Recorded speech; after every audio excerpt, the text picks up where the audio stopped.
तो hello guys, कैसे आप सब लोग। आई होप सब लोग स्वस्थ होंगे, मस्त होंगे। और जिसका एग्जाम हो गया है वो एग्जाम दे चुका होगा। जिसके शिफ्ट बाकी हैं वो अपना एग्जाम देते रहो। सेम लेवल का एग्जाम आ रहा है। जीके और कंप्यूटर में बस आपको पढ़ना है। अगर मैथ, रीजनिंग, हिंदी, इंग्लिश, इसमें अगर आपने अभी जितनी पढ़ाई कर ली कर लो। बाकी इसमें टाइम मैनेजमेंट का थोड़ा बस इशू आता है। बाकी कंप्यूटर और जीके पढ़ो। जीके में सबसे मेन है करंट अफेयर थोड़ी डीप आ रही है। अगर आप में से किसी ने आईबीएससीआईओ का एग्जाम दिया है तो उस लेवल की करंट अफेयर मान के चलो, ठीक। डीप पूछ रहे हैं, हालांकि पूछ रहे हैं 2025 की है मोस्टली। एक दो 24 का या 23 का भी है, लेकिन डीप पूछ रहे हैं ना। जैसे बहुत सारे जो प्रधानमंत्री ने ये योजना बनाई, वो योजना बनाई, ये किस स्टेट से रिलेटेड है, मतलब डीप जा रहे हैं। तो करंट अफेयर पढ़ सकते हो आप, ठीक है। तो बाकी मेन जो वीडियो का टॉपिक है वो है नॉर्मलाइजेशन मेथड में बात करेंगे। डी ट्रिपल एस में कैसे नॉर्मलाइजेशन होता है सारा बताऊंगा आपके, ठीक है। एक आइडिया दूंगा छोटा सा कट ऑफ का। मेन आइडिया कट ऑफ का आफ्टर सारी शिफ्ट खत्म होने के बाद मिल जाएगी आपको। कट ऑफ की टेंशन ना लें, एक आइडिया दे दूंगा अभी। बाकी मेन कट ऑफ जो है वो सारी एग्जाम शिफ्ट हो जाएंगी 3 नवंबर को। उसके बाद 4 तारीख या 5 तारीख को मिल जाएगी आपको, ठीक है। तो अगर आपने सब्सक्राइब नहीं किया और आप डी ट्रिपल की तैयारी कर रहे हैं तो आप कहीं ना कहीं पीछे हैं। आप अपडेट रहने के लिए सारी चीज़ें, normalisation, analysis, attendance percentage, day by day सब चीज़ जानने के लिए मेरे ग्रुप में जुड़ सकते हैं। ग्रुप की लिंक है डिस्क्रिप्शन में और पिन कर दूंगा कमेंट बॉक्स में भी। बाकी चैनल को सब्सक्राइब कीजिए, शेयर कीजिए और देखते रहिए। आइए चलते हैं आगे। देखो, नॉर्मलाइजेशन मेथड बताने से पहले एक बार कट ऑफ बता देता हूँ आपको। वो थोड़ा टाइम कम खाएगी, बाकी नॉर्मलाइजेशन मेथड बाद में देखेंगे, ठीक है। देखो, कट ऑफ के बारे में बात करते हैं। कट ऑफ के बारे में अभी इसलिए बात कर रहा हूँ कि बहुत सारे बड़े बड़े चैनलों ने बना दिया कि इतनी कट ऑफ जाएगी, इतनी कट ऑफ जाएगी। तो एक भ्रम निकाल देता हूँ आपके माइंड से। अगर जो कह रहा है अभी आपको, देखो, एग्जाम मैंने भी दिया है और मैंने एनालिसिस भी की, सारी की है, पुराने डिजिटल प्लेस भी के एग्जाम दिए हैं। अगर आपसे कोई कह रहा है 120, कोई कह रहा है 125, मैंने बड़े बड़े चैनल की वीडियो देखी है, कल भी देखी थी, कोई 130 कह रहा है, ठीक है। मैं बता रहा हूँ आपको, अगर आप इस भ्रम में जियोगे, इतने कट ऑफ लेके जाओगे तो आपका सिलेक्शन नहीं होगा, ठीक है। मैं टाइपिंग की cut off, dB cut off, ई डोजियर की कट ऑफ, इस पे बिलीव नहीं करता। मैं बस एक फाइनल कट ऑफ बताता हूँ कितनी जाएगी। जो फाइनल है, सबसे पहले पहले टाइपिंग की जाएगी, फिर ई डोजियर की आएगी, उससे मुझे कोई मतलब नहीं है।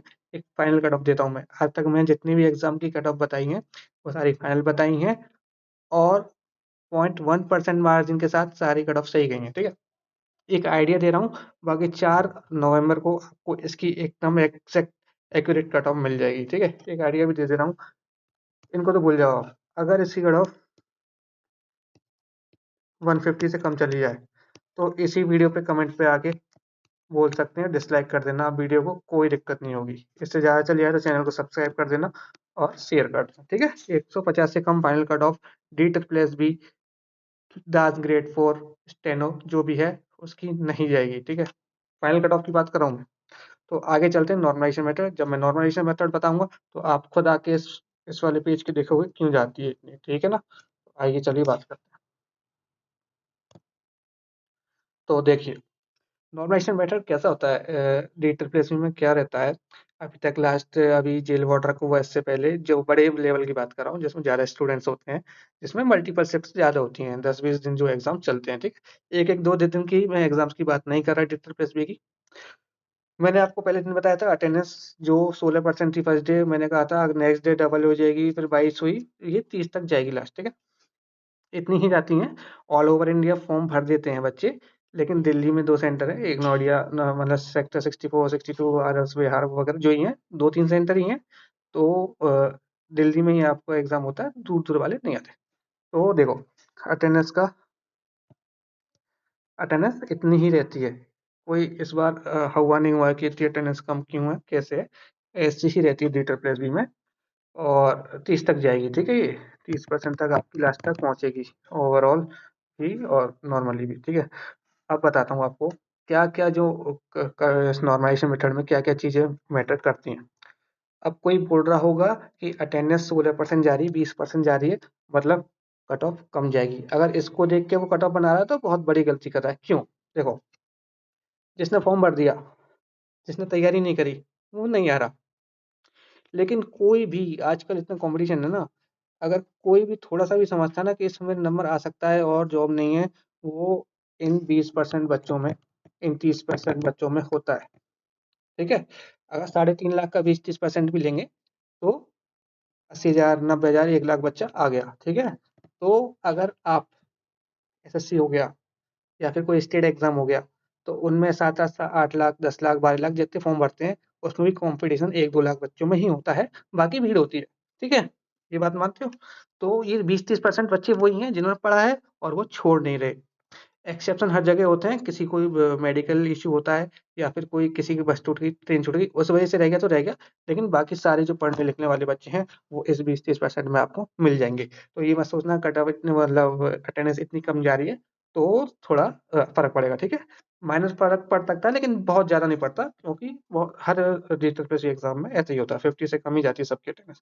पीजीटी टीजीटी में भी 41-42 अटेंडेंस जाती है, बताओ, ठीक है? तो ये हो गया। अब टोटल नंबर ऑफ शिफ्ट्स, ठीक है? डी ट्रिपल एस बी में जितनी ज़्यादा शिफ्ट्स होती हैं, ठीक है? डी ट्रिपल एस बी एक यूनिक एग्जाम है ऑल ओवर इंडिया में। वो कैसे, आपको भी पता है, शिफ्ट वाइज टाइमिंग होती है। Once you are submitted, you can not come back, इसका इशू होता है। तो अब टोटल नंबर ऑफ शिफ्ट्स, जिस एग्जाम में 10 से ज़्यादा दिन एग्जाम, जिस एग्जाम में डी ट्रिपल एस बी के बारे में बात कर रहा हूँ मैं ओनली, कोई और एग्जाम के बारे में इसके ऊपर मत ले जाना कि एसएससी में ये वो, नहीं। जिस ट्रिपल पीएसबी के एग्जाम में 10 दिन से ज्यादा एग्जाम चल गया, उनकी बात कर रहा हूँ मैं, ठीक है? ठीक है, समझ गए? टोटल फॉर्म्स फिल मैंने बता दिया आपको, 3.5 लाख अप्रॉक्स। पूरी आपको मैंने जो इसका आरटीआई भी डाला हुआ, कितना कितना आपकी रील में मिल जाएगा मेरे चैनल पे, एग्जैक्ट कितने बच्चों ने फॉर्म फॉर्म भरा है, और कैटेगरी वाइज भी पता चलेगा। देखो, शिफ्ट वाइज किसको फायदा होता है, देखो मैं बता रहा हूँ। डी ट्रिपल में क्या होता है, अगर 100% जो फॉर्म भरे हैं 3.5 लाख बच्चों ने, उसमें से जो नहीं तैयारी कर रहा वो आता ही नहीं है, ठीक है? अब बच्चे 20-30% जो अटेंडेंस होती है, उसमें से पढ़े लिखे वाले बच्चे। अब होता क्या है, उस 20-30% बच्चों में से 2 से 4%, मतलब 2 से 4 हज़ार से 5 से 10 हज़ार तक टेलीग्राम पे अपडेट रहते हैं। लास्ट ईयर मतलब उन नॉलेज में रखते हैं कि हाँ, इसमें सेक्शनल कट ऑफ है, मतलब कट ऑफ नहीं, सेक्शनल जो है वो है, टाइमिंग है। अगर मतलब टाइमिंग नहीं, आप अगर आपने 20 क्वेश्चन पहले से सेक्शन के अटेम्प्ट कर लिए और आप सबमिट करके नेक्स्ट 15 क्वेश्चन चल गए, तो वापस 50 20 में नहीं आ सकते। तो जिसको ये पता है वो तो टाइम मैनेज कर लेता है, ठीक है? जिसको नहीं पता या फिर जो स्ट्रेटेजी बना के नहीं गया, वो रीजनिंग में और मैथ में अपना टाइम दे देता है। या फिर जिसको लगता है मैं एसएससी एस्पिरेंट हूँ और मैं तो 35 पूरी रीजनिंग में, 35 पूरे मैथ में करूंगा, तो फिर वो रीजनिंग, जीके में, जीके तो बीच में आ जाता है, कंप्यूटर में, और इंग्लिश हिंदी, जो कि बहुत स्मूथली, अगर आप बिल्कुल थोड़ा सा भी पढ़े हो तो ना ऐसे निकलेगा हलवे की तरह ना, उसमें अटक जाता है, फिर वो उसमें क्वेश्चन छूट जाते हैं। कल ग्रुप में बच्चों ने, एक बच्चा ही बोल रहा था, मैं एसएससी एस्पिरेंट हूँ, मेरे आज तक एक भी गलत नहीं होते थे, मुझे 5 क्वेश्चन छोड़ने पड़े। क्यों? अगर मैं वो 5 क्वेश्चन नहीं छोड़ता तो मेरी कंप्यूटर छूट जाती। 5 मिनट या 6 मिनट में मैंने कंप्यूटर पूरी करी है, ठीक है? तो इसमें इश्यू आता है स्टार्टिंग डेज में, सबसे ज्यादा आता है, ठीक है? स्टार्टिंग 2-3 डेज में ये सबसे ज्यादा इश्यू आता है, स्टार्टिंग 2-3 डेज में। और इस बार तो इन्होंने एडमिट कार्ड भी 2 दिन पहले दिए, तो इसलिए 16% अटेंडेंस गई थी 1 तारीख को, ठीक है ना? अब क्या होता है, जैसे स्टार्टिंग डेज में, अब पेपर हो गया, बच्चों को नहीं पता ऐसा ऐसा हो रहा है, फिर वो एनालिसिस देखते हैं। अब जो 20-30% बच्चा है, वो जो टेलीग्राम पे नहीं है, जो यूट्यूब के एनालिसिस देखता है, जो टेलीग्राम पे, उसे तो पता है, ठीक है, एक बार सबमिट कर दिया वापस नहीं आ सकते। जैसे ही एक शिफ्ट हुई, 2 दिन की शिफ्ट हुई, 3 दिन की शिफ्ट हुई, इन तीनों में से वो एक ना बार, एक दो बार वो एनालिसिस देख लेते हैं यूट्यूब पर, ठीक है? तो उन्हें वहां से पता पड़ जाता है कि ऐसे ऐसे हो रहा है, बच्चे कहाँ अटक रहे हैं, तो उन्हें नॉलेज में आ जाता है। उन्हें ये नॉलेज में आ जाता है कि 20 क्वेश्चन आ रहे हैं, फिर 15 क्वेश्चन आ रहे हैं, पहले रीजनिंग, फिर जीके, फिर मैथ, फिर इंग्लिश, फिर हिंदी, फिर कंप्यूटर, ऐसे खुल रहा है। पैटर्न समझ जाते हैं वो, पहली बात। दूसरा, वो एग्जाम में किस टाइप के क्वेश्चन आ रहे हैं वो भी समझ जाते हैं और पूरी तैयारी कर लेते हैं, ठीक है? तो बात की शिफ्ट को इसलिए, तो अब मैं बता रहा हूँ, 1 अक्टूबर, 6 अक्टूबर, 7 अक्टूबर, और 8 भी मान सकते हो, इन 4 डेज में, ठीक है? इन 4 डेज में अगर आपका एग्जाम हो गया, ठीक है, मैं बता रहा हूँ आपको, इन 4 डेज में शिफ्ट कोई सी भी हो, फर्स्ट सेकंड थर्ड जितनी भी आपको, अगर आपका एग्जाम हुआ है, आपको 20 से 25, इससे कम नॉर्मलाइजेशन नहीं मिलेगा, ठीक है?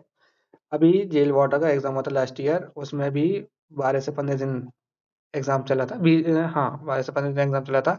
स्टार्टिंग की 3 से 4 डेज की शिफ्ट में उसमें 40 40 45 तक नॉर्मलाइजेशन मिला है स्टार्टिंग के 3 4 डेज में।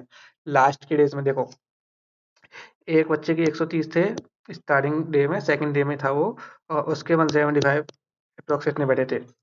एक लास्ट जो लास्ट सेकंड लास्ट शिफ्ट में, सेकंड लास्ट डे वाली शिफ्ट में उसका एग्जाम था, 168 अप्रोक्स थे उसके 174। बताओ, इन दोनों में डिफरेंस देख रहे हो आप, है ना? लेकिन ये बच्चा इससे एक नंबर ज्यादा है, ऑलमोस्ट बराबर ही आ गया है। ठीक है, तो ये है डी ट्रिपल एस बी का कमाल, ये है एक जादू। अगर आप स्टार्टिंग की शिफ्ट में हो और आप थोड़े पढ़े लिखे हो, मतलब आपको पूरा पता है, देखो अगर आप स्टार्टिंग शिफ्ट में हो, पढ़े लिखे तो सब होते हैं देखो, है ना? लेकिन आपको पता है पहले 20 आते हैं, फिर 15 क्वेश्चन आते हैं, पहले रीजनिंग आती है, फिर जीके आता है, ऐसे स्टडीज बनानी है, कौन से टाइप के क्वेश्चन आते हैं, अगर आप पहले आपने D triple S B exam दिया है उस तरीके से क्वेश्चन आते हैं, वो सारी तैयारी करके गए हो और आपके अच्छे मार्क्स आ रहे हैं, 140 130 120 तक भी आ रहे हैं, तो टाइपिंग मत छोड़िएगा। ठीक है, क्योंकि आपको ये 150 के ऊपर पहुंचा देंगे अगर आप 120 30 पे अभी हो। रॉ स्कोर की बात कर रहा हूँ, ये 150 के ऊपर आपको नॉर्मलाइजेशन पहुंचा देगा। इसलिए मैं कहता हूँ आपसे कि ये 20 30 40 तक नॉर्मलाइजेशन जो मिलता है, ये कट ऑफ को इसके पार पहुंचा देता है। ठीक है, और ये मिलना लाजमी भी है, इसमें कोई गलत नहीं है। मैंने बताया आपको, बाद वाली शिफ्ट वालों को पैटर्न भी पता चल जाता है कि कौन कौन से क्वेश्चन आ रहे हैं, कौन कौन टॉपिक से आ रहे हैं, किस सब्जेक्ट में किस टॉपिक से क्या क्वेश्चन आ रहा है, कैसे सारे पढ़ लेते हैं, और 20 15 वाला वो सिस्टम भी उन्हें पता चल जाता है। ठीक है, तो उनके ऑलमोस्ट नॉर्मल सी बात है, फिर अगर वो तैयारी करके इस तरीके से आ रहा है तो वो वैसे करके जाएंगे, तो उनके मार्क्स एक्स्ट्रा एवरेज आएगा ही, उस शिफ्ट का एवरेज ज़्यादा आता है। ठीक है, स्टार्टिंग शिफ्ट के अकॉर्डिंग। अब स्टार्टिंग शिफ्ट में अटेंडेंस भी कम है, उन्हें ज्ञान भी नहीं है क्या कौन सा पैटर्न आने वाला है, क्या क्वेश्चन आने वाले हैं, तो उनका एवरेज जाता है कम। ठीक है, उनका एवरेज जाता है कम। तो ये रीज़न है, अगर आप स्टार्टिंग के 2 3 डेज में हैं, आप अगर 120 30 तक आ रहे हो, तो भाई मेरे टाइपिंग कर लेना। ठीक है, बाकी मेरे ग्रुप में जुड़ जाइए, मैं गाइड करता रहता हूँ, किसके साथ क्या प्रॉब्लम आ रही है, किसी को अगर डॉक्यूमेंटेशन प्रॉब्लम है तो मुझे डीएम कर लेता है, सारी चीज़ें क्लियर हो जाती हैं, कोई इशू नहीं आएगा। अगर आप डी ट्रिपल एस बी का कोई भी एग्जाम हो, चाहे वो टीचिंग हो, जुडिशियल हो, जूनियर असिस्टेंट हो, या फिर टेक्निकल नॉन टेक्निकल, सारे लेवल के एग्जाम के जो भी है आप जुड़ सकते हैं, और कोई प्रॉब्लम आ रही है आपकी किसी भी तरह की, तो मुझसे पूछ सकते हैं। तो ये था सारा नॉर्मलाइजेशन क्या चलता है, डी ट्रिपल एस बी का ही है स्पेशल। ठीक है, तो बाकी और भी कोई डाउट हो तो आप टेलीग्राम ग्रुप में जुड़ सकते हैं, वहाँ पे मैं सारी जानकारी डाल सकता हूँ, मुझे डीएम कर सकते हैं, एवेंजर नाम से मेरी आईडी है, और मेरे जो वीडियो है इसके नीचे कमेंट भी कर सकते हैं। ठीक है, अगर अब आपका एग्जाम हो चुका है, तो आप मेरी वीडियो के कमेंट में करिए क्या क्या आइडिया है आपका, कितने आपने अटेंड किए, कितने मार्क्स आ सकते हैं, मैं आपको बता दूंगा। टाइपिंग करें या फिर नेक्स्ट एग्जाम की तैयारी करें। ठीक है, और इसमें अभी 5 से 6 गुना अभी आपको लिए जाएंगे टाइपिंग के लिए, तो टाइपिंग करिए, टाइपिंग में बहुत बच्चे निकलते हैं।